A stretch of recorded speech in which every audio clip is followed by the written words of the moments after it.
성경 고린도후서 8장 같이 보시겠습니다. 8장하고 9장은 주제가 이제 연보거든요. 우리 연보라는 단어를 많이 안 쓰죠. 현재 이제 교회에서는 이제 헌금이라든지 뭐 11조 이런 용어들을 조금 더 많이 쓰죠.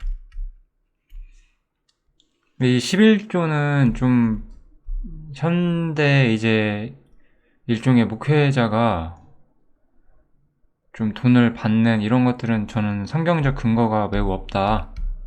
이거는 성경적으로 근거가 없어요. 11조는. 11조는 레위인들이 그리고 제사장들이 그들은 일을 하지 않았기 때문에 필요를 채웠던 것이고, 뭐 지금은 11조라는 것이 반드시 이루어져야 한다 이렇게 성경에서는 보고 있진 않고요. 그리고 바울 사도도 스스로 자비량해서 일을 다녔다고 했죠, 분명히. 근데 여기서 이제 연보는 이제 여기 보면 고린도 교회잖아요. 고린도는 대도시였고 아무래도 부유했었던 것 같아요. 근데 이 당시에 예루살렘에 있던 교회가 많이 힘들었어요. 여러 가지 이유로. 그런 거 저희가 다 알 수 없지만. 그래서 바울 사도는 이 고린도 교인들이 예루살렘 교회를 물질적으로 도와주기를 바랬어요. 물질적 지원을 해주기를 바란 거죠. 이게 바로 연보가 가진 가장 그런 본질적인 의미다. 교회가 때로 돈을 모는다고 한다면 어떤 이유로 모아야 하는지를 우리한테 보여주고 있어요. 이 헌금, 연보라고 하는 것은 그 가난한 사람을 돕기 위해서 하는 거예요. 일단 기본적으로. 한번 이제 어떤 이야기들이 나오는지 좀 상세히 살펴보겠습니다. 바울은 이렇게 헌금을 이들에게 요청을 하는데, 이 마게도냐 교회라고 하는, 마케도니아죠, 지금의. 이 마케도니아 교회들의 본을 보여줘요. 마케도니아 교회들에게 주신 은혜를 우리가 너희에게 알게 하노니 이렇게 말하는 거예요. 마게도니아 교회는 어땠냐면은 환란의 많은 시련 가운데서 저희에게 넘치는 기쁨이 있었고 극한 가난 가운데서 풍성한 연보가 있었다라고 말하는 거죠. 이것을 하나님께서 교회에게 주신 은혜다라고 말해요. 이거 참 맞는 얘기죠. 시련이 우리에게 기쁨을 가져다 줄 수 있고, 오히려 가난한 것이 물질적으로 더 우리에게 풍성한 연보를 가능하게 해줄 수가 있어요. 우리는 이런 핑계를 대서는 안 돼요. 힘들기 때문에 기쁘지 않다. 가난하기 때문에 물질에 매인다. 이런 거는 전부 다 거짓말이에요. 뭐 예를 들어서 뭐 이런 이야기를 하는 사람이 있죠. 뭐 나는 어려서 물질적으로 되게 힘들었기 때문에 물질에 예민하다. 그런 거 맞는 말 아니에요. 그거는 믿음이 없다는 말이에요. 그냥 쉽게 말해서. 세상 사람은 그럴 수 있죠. 근데 우리는 그렇지 않아요. 우리는 어려움을 오히려 하나님과 더 교통하는 어떤 기회로 삼을 줄 아는 사람들이어야 되고, 마케도니아 교회는 이런 모습들이 있었기 때문에 본을 삼아서 고린도 성도들한테 말을 해주는 거예요. 어쩌면 고린도 성도는 마케도니아 교회보다 더 부유했지만 더 인색한 사람들이었을 수 있죠. 그렇지만 이런 일들을 하기 위해서 먼저 필요한 것은 자신을 주께 드린다는 거죠. 당연히 이게 당연한 거예요. 저희가, 여기도 마케도니아 교인들을 말하는 거죠. 저희가 먼저 자신을 주께 드리고 또 하나님 뜻을 조차 우리에게 주었도다 이렇게 말을 하죠. 자신을 정말로 주께 드린 사람은, 자신을 주께 드린 사람이 자신의 재물을 주께 드리지 않을 수 있겠어요? 이게 당연한 거죠. 이거는 가만히 생각해보면 우리가 물질적으로 인색하다는 말은 어떤 점에서 우리가 생각을 해봐야 돼요. 내가 자신을 주께 드리고 있나, 혹은 그뿐만 아니라 우리가 헌신에 있어서 한계가 있다는 것은 내가 주님께 나 자신을 드리고 있는가 이 생각을 해봐야 되는 거예요. 우리가 전부 이런 부분들을 자신을 살펴야 할 필요성이 있습니다. 우리 자신을 주께 드린다면은 우리는 내 인생은 나의 것이 아니거든요. 이게 분명한 거죠. 내가 어디서 무슨 일을 하고 어디에 살고 뭘 하든지 간에 그것은 나를 위한 것이 되어서는 안 돼요. 그건 자신을 주께 드리는 게 아닌 거죠. 근데 마케도니아 교인들은 자신을 주께 드렸고 그런 모습을 본받으라고 바울 사도는 말을 하고 있는 거예요. 이렇게 자신을 주께 드린 사람들은 힘대로 할 뿐만 아니라 힘에 넘치도록 자원을 한다는 거죠. 힘에 넘치도록 자신들의 어떤 좀 과하게 정말 자신들을 헌신했다라고 말하는 거죠. 이런 말도 좀 우리가 생각해 볼 필요가 있어요. 막달라 마리아가 그 향유 옥합을 깼을 때 그 제자들과 가룟유다는 그게 얼마나 귀한 건데 그렇게 하냐 이렇게 말을 했어요. 성도가 주님께 진정으로 헌신할 때 이것이 얼마나 귀중한 일인데 이것을 이제 이방인, 외인들은 당연한 거고 이 믿음이 적었던 신자들조차 이 모습을 보고 낭비한다고 생각했어요. 귀중한 것을 저렇게 한다고. 우리도 그럴 수 있거든요. 그리고 이런 사람들이 훨씬 더 많아요. 진짜 현실적으로. 어떤 사람이 주님을 위해서 자신의 인생을 드리면은 저렇게 사는 건 아닌 것 같다 이런 말이 정말로 많이 나오거든요. 정말로 그렇게 사는 분들이 이걸 듣고 계시다면은 헌신하시는 분이 이걸 듣는다면은 자신이 주변의 형제들한테 왜 그렇게 사냐라는 질문을 받으실 수도 있거든요. 그리고 만약에 그런 질문을 받으셔도 흔들리지 마세요. 그냥 그런 분들이 정말 언젠가 이걸 듣는다고 기대하면서 제가 말을 하는 거예요. 신실한 자는 아무에게도 판단받지 않는 거예요. 헌신하시고 계시다면은 그것은 칭찬받을 만한 일이고 그것 때문에 여러분들의 인생이 세상 사람들 보기에 좀 변변치 않아 보여도 괜찮아요. 더 나으신 삶을 사시는 거예요. 그런 분이 언젠가 더 많아지기를 항상 바랍니다. 연보를 이렇게 바울 사도가 이야기를 하면서 연보의 어떤 근원적인 생각이 어디서부터 출발하는지 우리가 이런 얘기 좀 해줄 필요가 있어요. 바울 사도는 분명히 지금 고린도 교인들이 예루살렘 교회를 돕기를 바라고 있어요. 물질적으로. 그럼 이게 왜 이렇게 해줘야 되느냐? 사실 주님께서 그렇게 했다는 거죠. 물론 주님이 물질적으로 그런 건 아니지만 주님께서는 하늘에서 모든 것을 소유하신 부유하신 분이었어요. 그런데 너희를 위하여 우리 죄인들을 위하여 가난하게 되셨잖아요. 이것은 주님의 헌신과 고난과 죽음을 말하고 있는 거죠. 바울 사도는. 그렇게 되심으로 인해서 너희로 부유케 되었다. 우리는 이제 어디에서 부유케 되었어요? 우리는 하늘에서 영원 가운데서 하나님 앞에서 우리는 부유해졌다는 거예요. 이렇게 주님이 자신의 부유하심을 자신의 희생으로 나누어 주셨기 때문에 우리가 물질적으로 부유하다면 그 부유함을 필요한 사람들에게 나누라라고 말하는 거예요. 이거는 성경의 엄청난 원칙이죠. 그죠? 이것을 우리는 평균케 하려 한다라고 말을 하는 거예요. 이는 다른 사람들은 평안하게 하고 너희는 공고하게 하려는 것이 아니요 평균케 하려는 거예요. 고린도 교인들이 예루살렘 교회보다 훨씬 더 부유했기 때문에 너희의 유효한 것으로 다른 사람들의 부족한 것을 보충해 주라는 거예요. 보충. 이렇게 많이 있는 사람과 적게 있는 사람이 있었어요.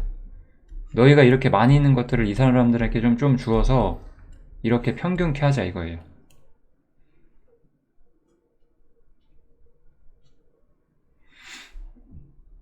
정말로 교회에 힘든 사람들이 있으면 마땅히 도와야 돼요, 우리가.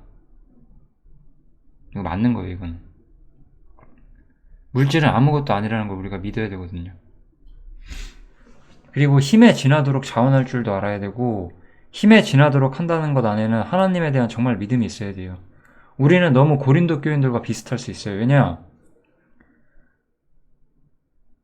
지금 이 한국이라는 나라에 살고 있는 우리가 정말로 가난한가요? 우리 그렇게 가난하지 않거든요. 물론 세상 사람들이 보기에 제가 한 달에 버는 수입도 평균 아래겠죠. 제가 많은 돈을 버는 게 아니기 때문에. 근데 사실 돈 남거든요. 뭐 제가 막 세상 사람처럼 먹고 마시는데 쓰지 않잖아요. 그럼 평균케 할 기회가 있으면 써야죠. 그게 맞는 거거든요, 항상.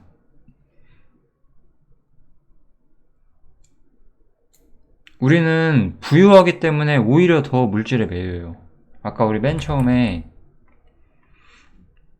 많은 시련 가운데서 기쁨이 있었고 극한 가난이 저희에게 풍성한 연보를 주게 해줬다고 했잖아요. 우리는 부유하기 때문에 더 그러지를 못하는 경우가 있어요.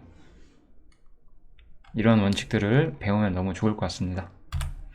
그리고 이것이 이제 구약 성경에도 나오죠. 이 출애굽기 16장이겠네요. 내용 보니까 이 출애굽기 16장에서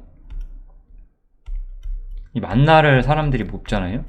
근데 만나를 많이 모을 수가 없었어요. 왜냐면은 하루인가요? 아마도 하루였을 거예요. 그리고 주말에는 이틀, 3일 이렇게. 왜냐면 만나를 거둘 수 없기 때문에 안식일에. 그때가 지나면 무조건 썩어버렸어요. 그래서 딱 자신의 필요 이외에 더 거둔 게 있으면 적은 사람들에게 나눠주게끔 했었어요. 이것도 역시 구약 성경에서 이런 원리가 나타나 있었고 그 원리를 인용해서 고린도 교인들에게 그 멀리 떨어진 형제들을 위해서 연보를 해주라고 바울 사도가 촉구하고 있는 거죠, 지금.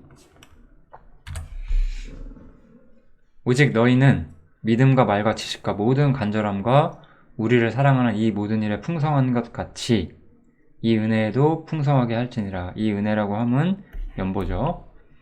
내가 명령으로 하는 말이 아니요. 이 연보는 사실 명령으로 할 수 있는 것들은 아니었어요.